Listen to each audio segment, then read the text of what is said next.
Alright, back again doing another cup. This time it'll be the Propeller Cup.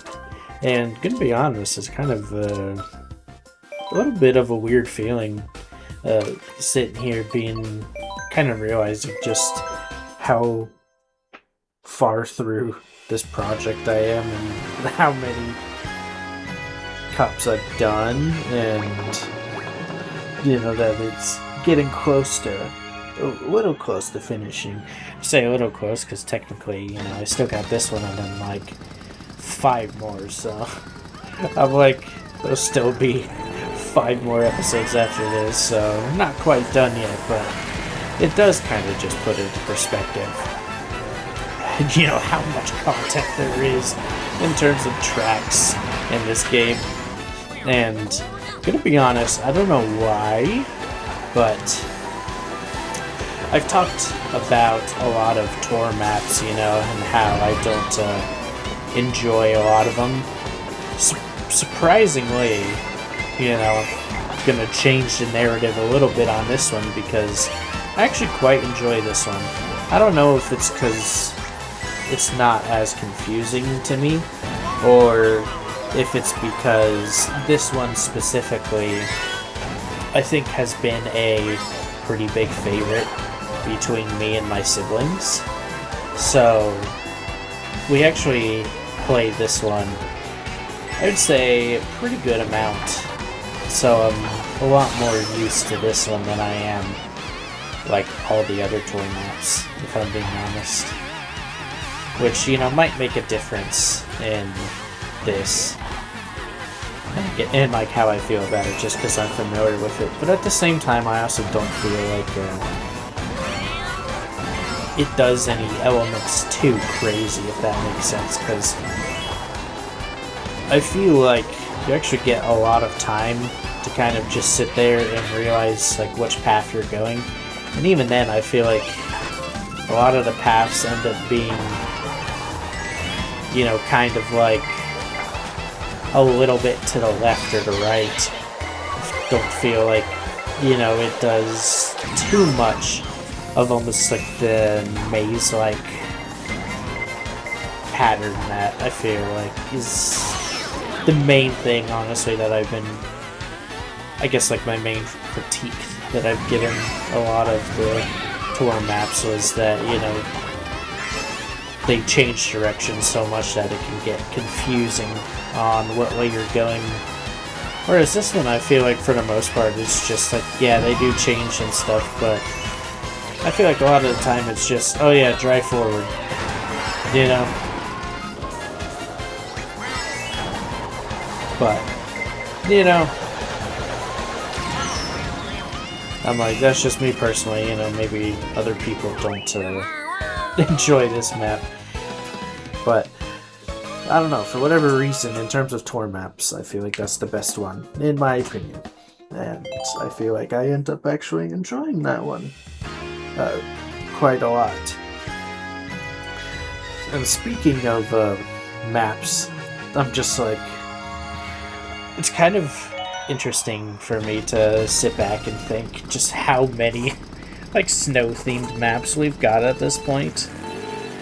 Because I think the ones that come to my mind first, which, you know, makes a lot of sense for me, is the N64 ones being, you know, Sherbert and Frappe Snowland.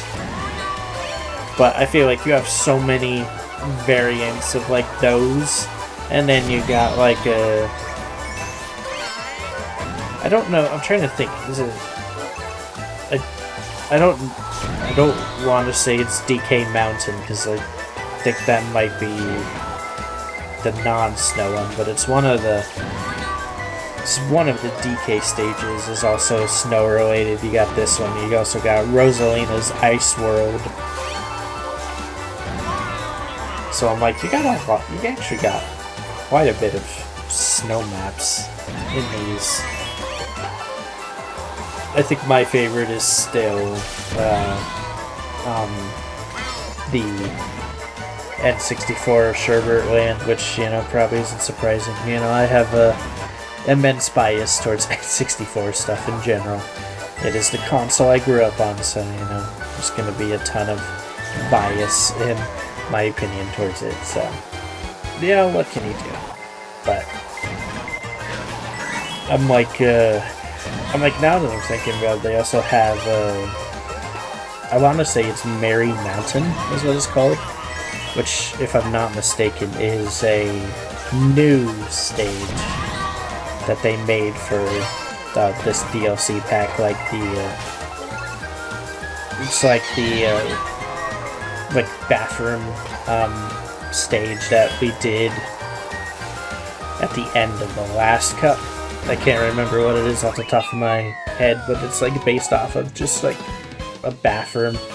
I'm pretty sure that was an all new stage as well. So I'm like, they keep, you know, just pumping out more snow levels. I feel like snow levels and desert levels you got a ton of, which, to be fair, you know,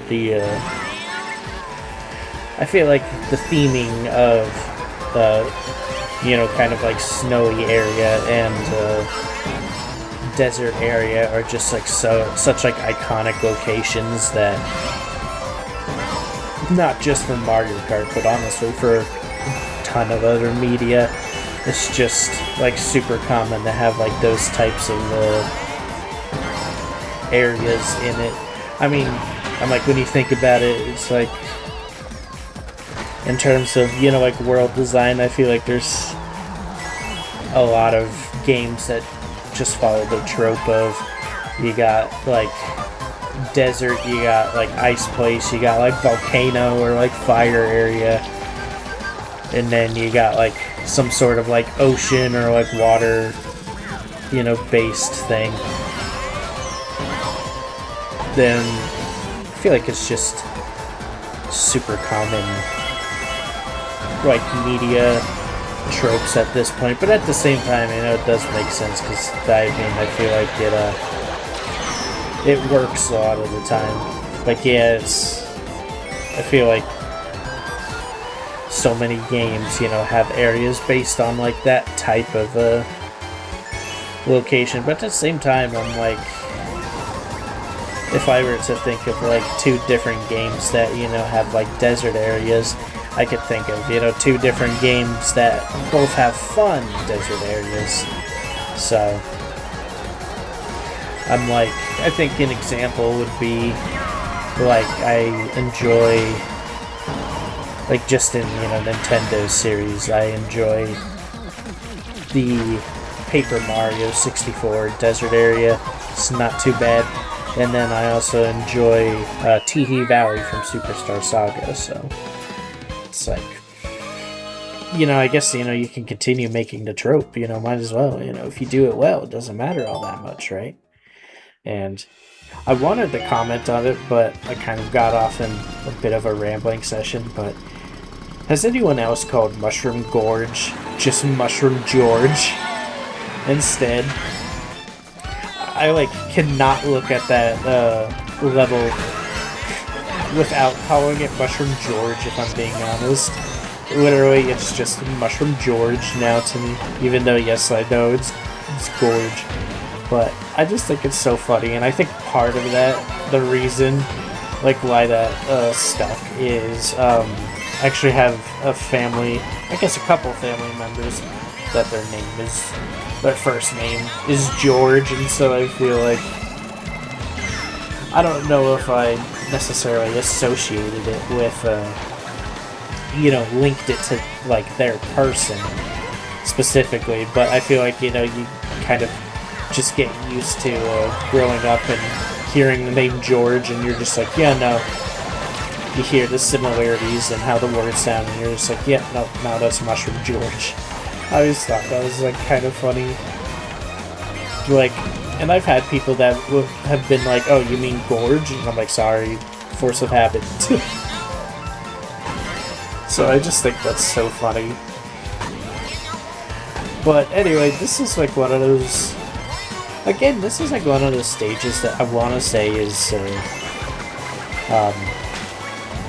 like a new stage. Maybe it's not. I don't recognize it though. And gonna be honest, I'm not great at this stage either. And I feel like that always sucks when like part of the sucky part about that is in me doing this project is, since the whole idea is that literally I have to get first place in every single race on every single cup. It's always scary a little bit when a map comes up that you're just like, oh snap, I do not remember this one all that well. I hope that I can just kind of, learn it as I go and hope for the best, because, I'm like, as decent as I am at Mario Kart, I'm like, you never know, there could always be unlucky blue shells and stuff that you can run into, so it's... Every time one of these stages come up that I'm not super familiar with, it's always just like, oh, please don't mess up my run. But it ended up working out just fine this time, so, not a super big deal. I will say, every time there's a stage based on candy, I just think of I almost want to call it Cookie Land. I don't know if it is called Cookie Land, from the Double Dash multiplayer battle. That's literally all I think of. But anyway, that was the Propeller Cup. Thank you guys so much for watching, and I'll see you in the next episode.